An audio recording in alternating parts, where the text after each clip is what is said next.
Hola a todos, soy Eduardo y bienvenidos a un nuevo caso de estudio en Game Studies Compact. Estuve ausente por un par de meses, sí, enfocado en otras tareas, en otras cosas que tenía que hacer, pero estoy feliz de estar de regreso en mi canal para saber más sobre los Game Studies y la investigación en videojuegos. Y bueno, en este tiempo que ha pasado también llegaron un par de juegos que había mandado al VGA para grading. Uno de estos es Elden Ring para PlayStation 4. Es uno de mis juegos favoritos, también por el género del Souls-like.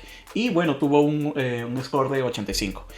Justo también hablo de Elden Ring en el episodio de Game Studies Maestría y Desafío. Y también tengo un episodio en el que hablo de la maestría y el desafío aplicados en el contexto de Elden Ring. Si les gusta el juego, miren el video. En este canal hemos tenido oportunidad de ver los Game Studies, la ética y la ley. En este tema nos enfocamos cómo diferentes videojuegos pueden estimular el que nosotros queramos tomar decisiones éticas, tomar decisiones morales, por ejemplo, salvar una vida, castigar a una persona, decidir el destino de un personaje del juego y cómo eso puede tener un aspecto de estimular nuestro agente ético, estimular el que nosotros queramos tomar decisiones y cómo también esto puede tener una base en nuestros propios criterios éticos y morales. Esto significa que hay juegos que utilizan diferentes mecánicas, diferentes elementos del game design para a nosotros hacernos tomar decisiones durante el juego que dictaminan el destino de personajes, dictaminan el destino de las historias, dictaminan también los endings, ¿no? Los diferentes epílogos que podemos tener en los videojuegos. Y para lograr eso nos piden que tomemos decisiones sobre la vida, sobre la muerte, sobre salvar a una persona, castigar a una persona. Para aplicar este concepto de la ética, la moral, la ley, en el juego de hoy que es Vanishers Ghost of New Eden, vamos a ver primero 3 artículos que pude comentar en el episodio de Game Studies, Ley y Ética. Una de nuestras fuentes hablaba sobre las decisiones inconsecuentes en los videojuegos. Esto puede sonar un poco paradójico, ¿no? Un poco confuso, pero significa que cuando los videojuegos nos ofrecen el poder tomar decisiones éticas, decisiones sobre la vida, sobre la muerte, sobre salvar a una persona, castigar a una persona, matar a alguien o no matar a alguien, y estas decisiones no tienen una consecuencia en el ending, no tienen una consecuencia en el desarrollo de la narrativa del juego, nos pueden dar a nosotros como jugadores más libertad. Esto porque no hay una consecuencia directa a nuestras acciones. Entonces nos permite a nosotros experimentar, tomar una decisión, ver qué pasa si decido salvar la vida de un personaje, ver qué pasa si decido no salvar la vida o matar a un personaje o no tener piedad con un personaje.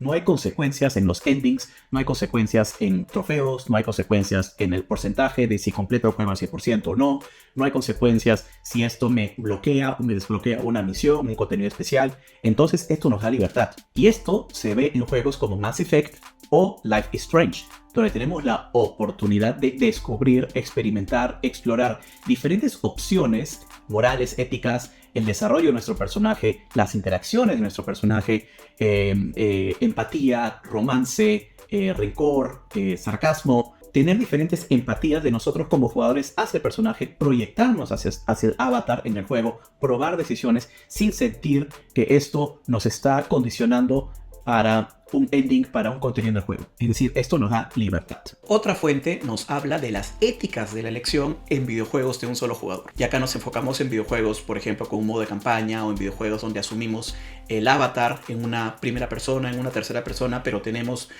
una historia mucho más fuerte por ser videojuegos de un jugador, ¿no? Que no es multijugador, es decir, no dependo de otros jugadores para el desarrollo del juego. Tengo una campaña, tengo una historia más extensa, ¿no? Más compleja. Y esta investigación dice que cuando los videojuegos ofrecen diferentes mecánicas de toma de decisiones, estas mecánicas pueden en nosotros activar una especie de script. ¿Cuáles son nuestras predisposiciones éticas de la ley? Y que en la medida de que un videojuego genere más empatía entre avatar y jugador, más voy a querer yo como jugador que mi avatar tome las decisiones que yo tomaría si estuviera en ese mundo virtual. Es decir, a más empatía entre jugador y avatar, a más proyección como yo jugador hacia el avatar en el mundo virtual, más voy a querer que el avatar tome las decisiones como si yo fuera ese personaje. Y acá podemos coger diferentes ejemplos de videojuegos como pueden ser Infamous, donde tenemos esta dualidad de decisiones, ¿no? El azul, ¿no? Para decisiones positivas o decisiones, digamos,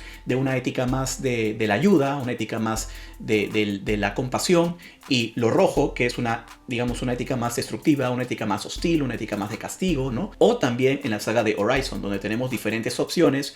Estas opciones de repente no dictaminan ni condicionan un ending, pero tengo una diferente paleta de decisiones textuales que puedo tomar en el juego, y si yo puedo tener más empatía con Aloy, ¿no?, como protagonista, o no, puedo intentar como jugador que ella responda lo que yo quisiera. O también en Detroit Become Human, que tenemos diferentes opciones en diferentes situaciones del juego, y en la medida que nosotros empatizamos más con la historia, con la narrativa, y nosotros queremos aplicar entonces nuestros criterios morales, nuestros criterios éticos, nuestros criterios incluso de lo legal, ¿no?, lo que es correcto, lo que es incorrecto, lo que es legal, lo que es ilegal, en la medida que empatizo más con los personajes en el juego, y yo me siento más inmerso, me siento más invitado, me siento más estimulado a vivir la narrativa en esos mundos virtuales. Y también tenemos el caso concreto de la saga de Infamous, como mencioné anteriormente, y cómo las decisiones morales en los juegos de Infamous pueden tener mucho también que ver con la legalidad. Juegos como Infamous tienen lo que es un karma meter, lo que es un medidor de karma,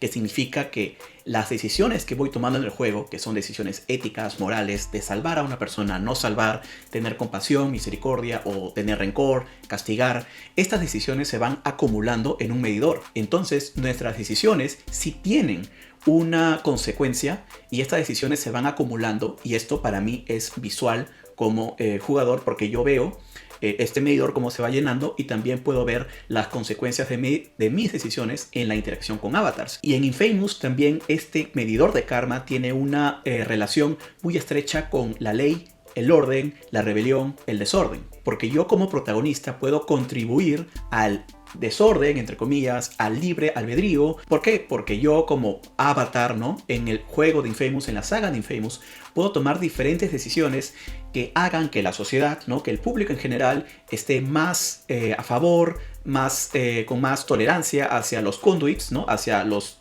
personajes mutantes, ¿no?, en el juego, en la saga, que tienen poderes especiales, o que estén más en contra, que haya más hostilidad, que haya más resentimiento, que haya más resistencia hacia ellos.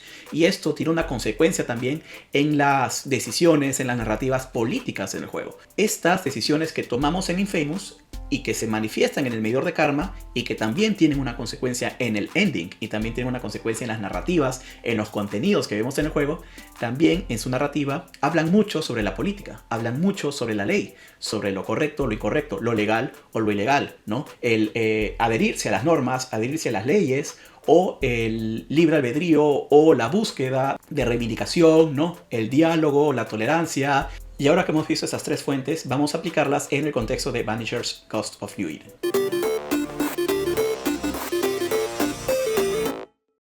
Vanisher's Cost of New Eden trata de dos Vanishers, que en español podría entenderse como dos desvanecedores, que son Antea Duarte y Red McRae, quienes llegan al pueblo o a la ciudad pequeña de New Eden, que es la Norteamérica, que está empezando a ser colonizada, y ellos vienen con el encargo de solucionar una especie de maldición de fantasmas que han ocupado este territorio. Y cuando ellos intentan confrontar al fantasma, al espíritu que está acechando este lugar, Antea muere, y Red se encuentra en la necesidad de regresar hacia el pueblo de New Eden, porque fue desplazado, fue botado, ¿no?, hacia el mar, y terminó en otro lugar. Y su misión es regresar a New Eden, recobrar el cuerpo de Antea. Pero Antea está como espíritu a su lado y lo acompaña en sus diferentes aventuras. Y estas aventuras llevan a nuestros personajes, uno que es Red, que está vivo, y Antea, que es un espíritu que está muerta, pero la acompaña por diferentes lugares, por diferentes pueblos, por diferentes campamentos, personajes.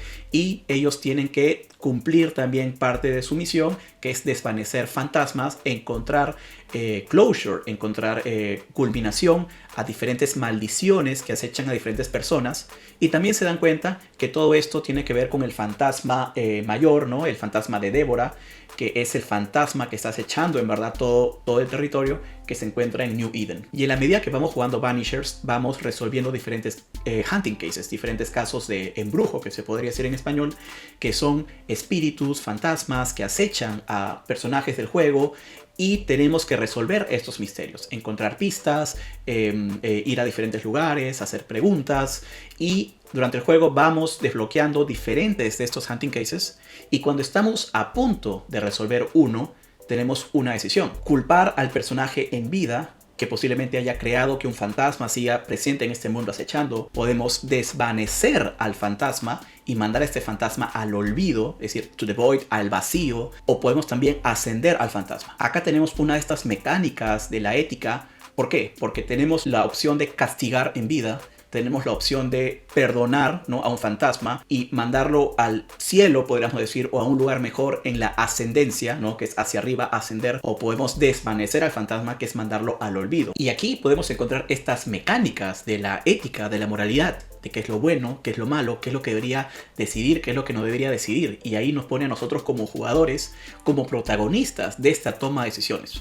Podemos culpar al personaje en vida, porque este personaje no es inocente del todo y ha procurado que exista un espíritu que esté acechando en el mundo, y al culparlo lo estamos matamos al personaje. O podemos ascender al espíritu que está acechando, y al ascenderlo es un ritual de misericordia, un ritual de perdón. O podemos también desvanecer al espíritu y se envía al void, se envía al vacío, que es un ritual de desprecio al espíritu, es un ritual de no misericordia hacia ese espíritu. Y acá el juego nos invita a tomar una decisión ética, una decisión moral, una decisión que también se puede basar en nuestros propios paradigmas. ¿Qué es lo que yo considero que es lo correcto que debería decidir después que he tenido suficientes pruebas, mensajes, información del juego? He conversado con los personajes y el juego me da suficiente información, suficiente background para tomar una decisión que no es arbitraria. Porque tomando el ejemplo de Infamous, nuestras decisiones se van acumulando. Y nuestras decisiones se van acumulando porque en la medida que culpe a más personajes del juego,